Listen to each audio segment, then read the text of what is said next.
자, 마지막으로 중고차 구매 시 들어가는 부대 비용에 대해서 한번 안내를 드리겠습니다.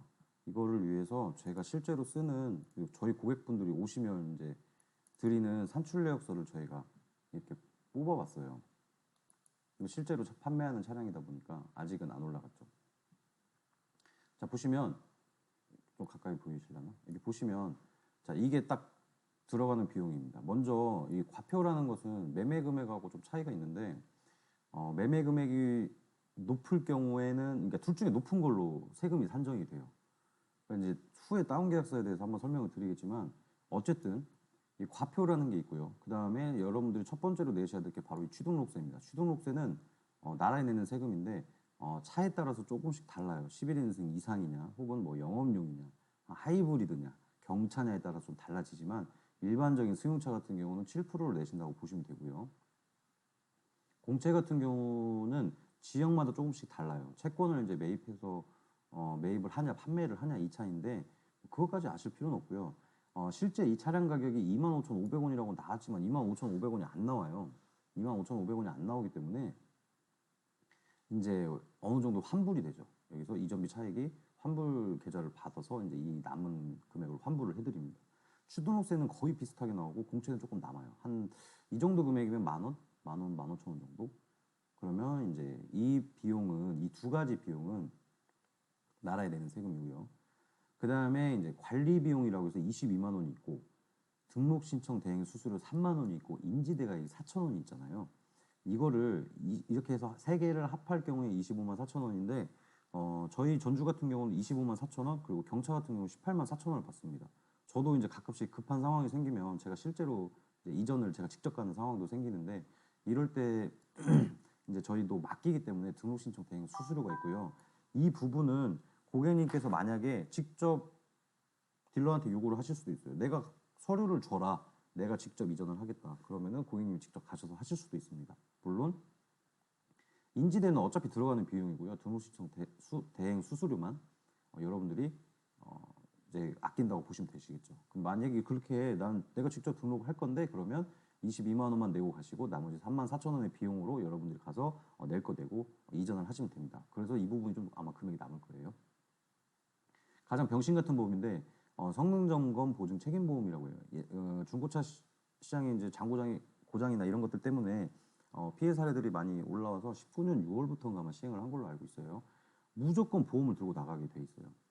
의무적이에요. 근데 이 법이 왜 병신이냐라고 제가 말씀드리면 엔진 미션의 모든 부품도 아니고 일부 부품이에요. 그런데 5년에 10만 킬로가 통상 우리가 엔진 미션 보증이 남아 있잖아요. 근데 5년에 10만 이내 차량도 뭐 1년 이내 신차급의 중고 차량도 이 보험을 들고 나가게 되어 있어요. 그래서 이 부분은 조금 의미가 없지 않나 싶어요. 그래서 이렇게 차액 환불 계좌를 하고 판매 상사 뭐 연락처 이런 것들은 의미 없고요. 이 비용이 전부예요. 그 다음에 이제 번호판을 고치시면 번호판 바꿀 때 들어가는 비용, 그 다음에 이제 뭐 매매 알선 수수료라고 나와 있죠. 수수료에 대해서 설명을 드리면 수수료가 규정에는 있어요. 자동차관리법 시행규칙 제122조의 규정은 있는데 얼마를 받아야 되는지 정확히 나오지는 않습니다. 자, 반대로 그 말을 설명을 드리면 100만 원을 받든 10만 원을 받든 정해진 게 없다는 거예요. 단 이쪽에서 수수료를 규정을 지은 건 어떻게 규정을 지었냐면 알선일 경우에예요. 그러니까 부동산처럼 중개를 했을 경우 네가 고생을 했으니까 수수료를 받아라 약간 이런 느낌. 그리고 내가 중간에서 이런저런 거 물건을 체크하고 넘겼는데 문제가 있었을 때 너도 책임이 있는 거죠. 왜? 나도 수익을 받았으니까. 근데 최근에 이제 문제가 뭐냐면 법정 수수료라고 말도 안 되는 명목을 써붙여가지고 차값의 2.2%를 부과를 한다는 거예요. 그런 경우는 여러분들 없습니다. 알선인 경우에 없어요. 알선이 아닌 경우에. 알선인 경우에는 어떤 경우에 수수료를 줘야 될까요? 그냥 여러분들이 차를 알아보지를 않은 거예요. 그냥 예를 들어서 나를 믿고 야, 나 이 차 좀 며칠까지 알아봐줘. 내가 좀 보러 갈게. 혹은 사진 한번 보내줘. 동영상 보내줘. 네가 봐줘. 그래서 이 정도 요구를 해서 딜러가 그에 상응하는 뭐 액션을 취했어요. 그러면은 여러분들이 수고료를 줄 수도 있죠. 저도 당당하게 요구할 수 있고요. 근데 그러지도 않았으면서 그냥 엔카에 전화를 했는데 2.2% 수수료가 있어요. 개소리예요. 받을 의무도 없고 줄 의무도 없어요. 결론은 줄 필요가 없습니다. 이거 내면 끝입니다. 과표. 대한 취등록세, 공채, 그리고 관리 비용, 뭐 수수료 인지대가 포함한 이걸 매도비라고 하고요. 그다음에 성능 점검 보증 책임보험 이것만 내면 끝이에요. 그냥 450만 원짜리 차를 구매를 했으면 64만 원만 내면 끝이라는 거예요. 여기서 알선 수수료를 요구한다는 것 자체가 법정 수수료 2.2%를 요구한다는 것 자체가 정말 잘못됐다는 것을 여러분께서는 꼭 기억하셔야 됩니다. 그래서 취공 매도비 성, 이 취공 매성은 꼭 기억하세요. 이 이상의 금액은 말도 안 되는 거니까요. 그래서 여러분들이 하셔야 될 게 뭐냐? 엔카에서 나랑 열심히 공부를 해가지고요. 엔카에 마음에 드는 차량을 찾았어요. 그러면 전화를 하세요. 자, 차를 뭐 의례적인 질문을 하겠죠. 차는 혹시 내일쯤 가려고 하는데 볼 수 있냐? 볼 수 있다고 당연히 하겠죠. 나 차는 상태가 되게 좋아 보이는데 정확한 부대 비용을 알고 싶다. 정확하게 내역을 보내달라고 하세요. 두루뭉실하게 이 정도 다 하면 1,400 정도 들 거예요. 이렇게 말고 정확하게 내역을 보내달라고 하세요. 아마 대부분의 상사분들은 이 양식은 이 양식이 아니겠지만 어느 정도는 다 이런 준하는 양식을 다 가지고 있을 겁니다. 그래서 꼭 딜러분한테 요구를 하셔도 여러분들은 아무 해줄 게 없으니까 비용이 정확히 얼마 드는지 알고 가신다면 뭐 법정 수수료나 쓸데없는 말도 안 되는 이런 명목에서 여러분들이 사기 아닌 사기를 당하지 않으실 거라고 저는 생각을 합니다. 2.2% 수수료에 대해서 한 말씀만 드리면 과거에는 뭐 2.2%에 관해서 그런 게 있었다고 해요. 근데 최근에 나오는 이제 사기 아닌 사기들을 보면 헤이딜러 같은 어플들이 나오기 시작하면서 사실 매입이 굉장히 힘들어지긴 했어요. 왜냐하면 고객님들 입장에서는 눈에 보이는 높은 가격에 당연히 차를 팔고 싶겠죠. 근데 이제 딜러마다 보는 판매가가 다르기 때문에 이 매입가의 차이가 생기거든요. 오늘만 해도 벤츠 220D를 팔려고 하시는 분이 문의가 오셨어요. 근데 헤이딜러에서 2,830인가 부르고 가서 이제 결국은 2,750까지 주신다고 하셨대요. 사실 그것도 어떻게 될지는 모르겠지만요.